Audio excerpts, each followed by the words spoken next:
Labrīt, ir piektdiena, mēs turpinam apskatīt apustuļu darbus 26. nodaļu šodien sākam.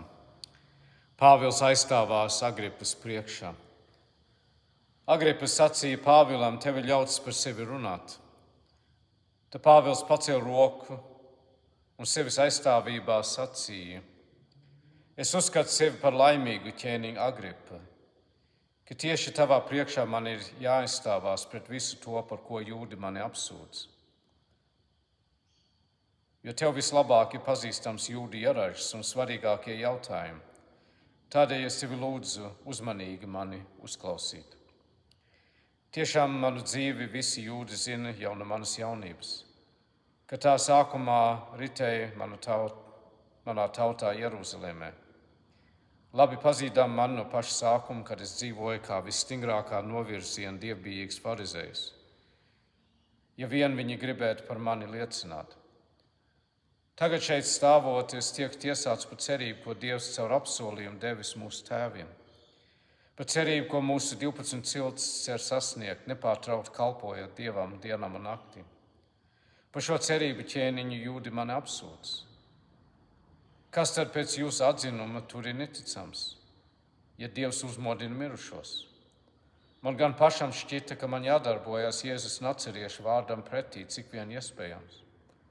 To Jeruzalemē es arī darīju un saņēmu no virspriestieriem pilnvaru. Daudzi svētos esmu slēdzis cietumā, un kad tie bija jānogalina, es par to balsoju.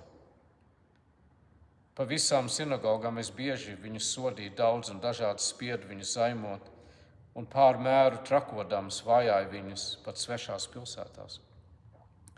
Pāvils šeit sāk savu liecību.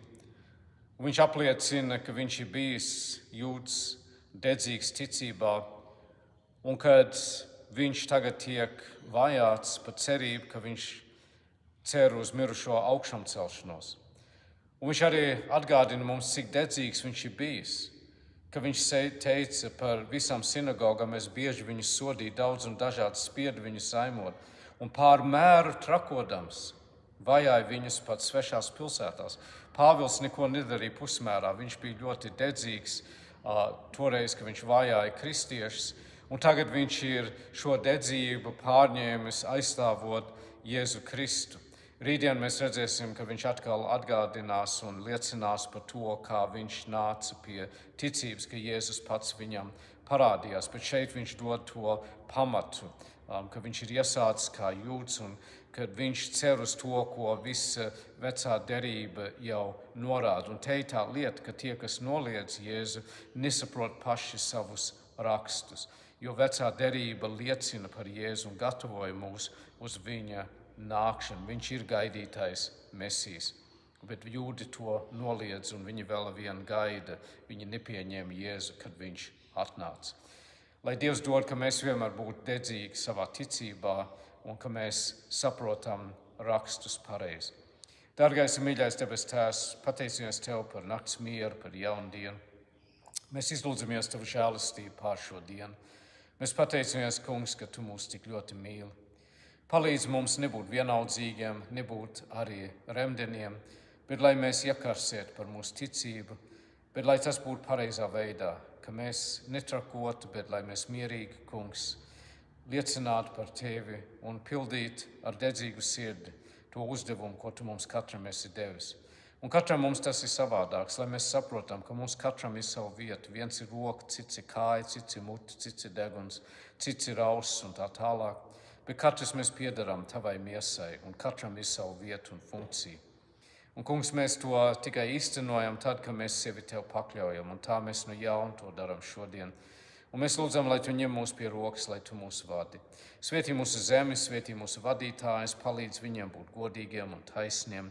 Mēs aizlūdzam, mīļais debes Tēvs, par tiem, kas atrodas zem sliktām un blēdīgām režīmēm. Mēs lūdzam, Kungs, lai Tu apžēlojies pār Ukrainu, apžēlojies pār Izraelu un Palestīnu, apžēlojies par tām vietām, kur cilvēki cieš dažādās veidās caur katastrofiem. Mīļais debes Tēvs, esi žēlīgs. Piestājies klāt pie slimājiem, uzliec savu roku, dziedini, mierini, stiprini un palīdzi. Mēs aizlūdzam par pazudušiem, tādi ir mūsu tautā, tādi ir mūsu vidū, tādi ir visapkārt. Mīļais debes Tēvs, apžēlojies. Kungs, lieto mūs pēc savu prātu, mēs sevi nododam Tev, es aizlūdzu par katru klausītāju un pateicos par viņiem.